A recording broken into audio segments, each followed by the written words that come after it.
Alright guys, welcome to lesson 12, unit 7, our last lesson for this particular unit. Alright, we are right here.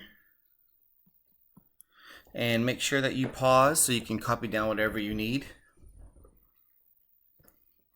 Alright guys, so what we're going to do now is we're going to look at the specific points on the unit circle and what they stand for. So we know that points have an x and y value. So the x position is a cosine and the y position is the sine value of the unit circle. So that's what we're going to do now is we're just going to take a look and start evaluating sines and cosines. So this is the complete unit circle. You should have this hand drawn out now, all filled out, looking similar to this. That will be one of your assignments, is you just got to submit your picture of this complete unit circle. So here it is. Now we're going to come back and reference this for some problems. So what we're going to do now is we're going to take a look at some degree problems. Alright, so let's take a look at number 1. You can read the top part. I got a typo right here, got a J. That J shouldn't be in there.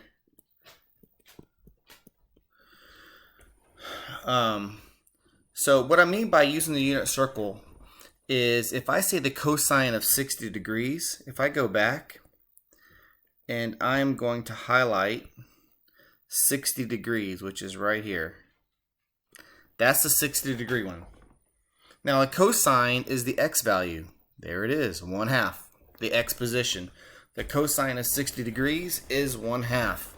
So all we have to do is just look at the circle. There's nothing crazy to do. So let's look at a couple examples. If I want to do the sine of 120 degrees, the answer is going to be square root of 3 over 2. So let's go find it. Let's go back. Let's do 120 degrees. 120 degrees is right here, and we were doing sine, and sine is the y position, and that's a positive square root of 3 over 2. And that's what we have right there. So now let's do cosine of 225 degrees. Now this one we're saying is a negative answer.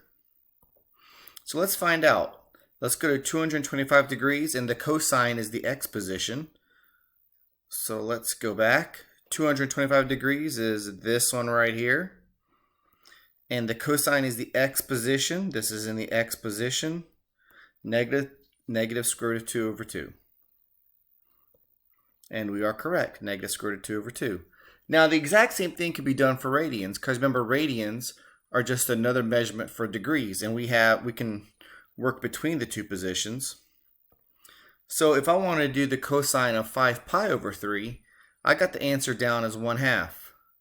So let's go back. We're going to look at 5 pi over 3 for cosine. Let me delete all these things that are on here.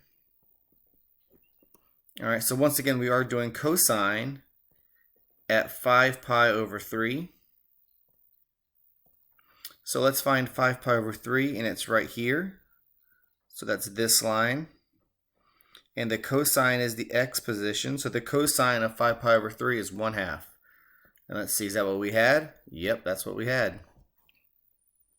So now the sine of 7 pi over 6, we got as a negative 1/2. Whoops, wrong direction. So what was it? 7 pi over 6. 7 pi over 6 is right over here. So that's this line. And it was sine, and sine is in the y position. So negative 1/2. And that's what we had. Guys, and that's how we use the unit circle. You're just asked for the sines or cosines of specific angles, either in degrees or radian measures. And you just have to know that cosine is in the x position, sine is in the y position. And that is it. And that's how we evaluate using the unit circle. Alright, now work for you guys to do. We need to do quiz number 4. And then we are going to do 3 assignments. So one of the assignments is submitting the picture of your hand-drawn unit circle.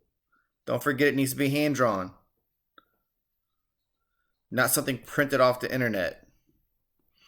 And if you need a copy, you can just slide back to here. You should have already had it built, because that was part of our video lessons, was building it. Here you go. You just come back to this and copy it down. And then there is a Dakota Method slide and a worksheet that's a unit circle reference table. And these are just having you use the unit circle. That's all it is. Sines, cosines of the values. Guys, that is it for this lesson. We'll see you in Zoom. Take care and stay safe.